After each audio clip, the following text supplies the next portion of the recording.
Okay, right now what we're going to do is we're going to share a file from this, or actually from the host machine to this Kali virtual machine. We want to be able to pass files back and forth.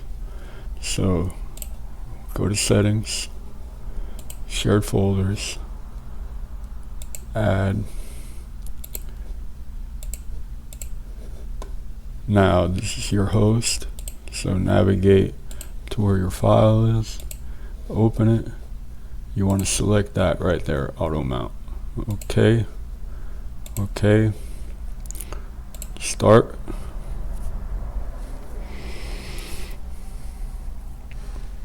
Enter.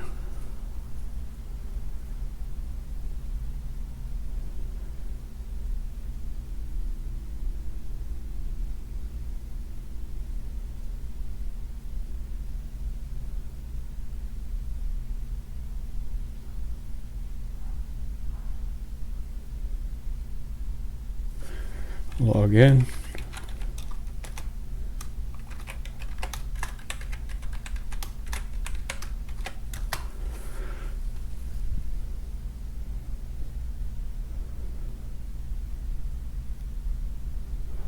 And here is the share that we just created right there on the desktop. And if we open it, it's everything in the file. So there you have it. So just to refresh,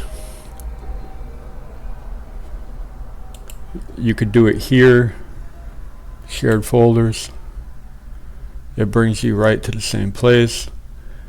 You know, you add your folder, select the path, you know, navigate to it, and it's pretty simple from there. So hope this video helps you, and see you in the next one. In the next video, what we're going to do is we're going to install Kali Linux on a USB and have a live USB with Kali Linux installed, and we'll do that in the Linux terminal. Alright, cool. Thank you for watching.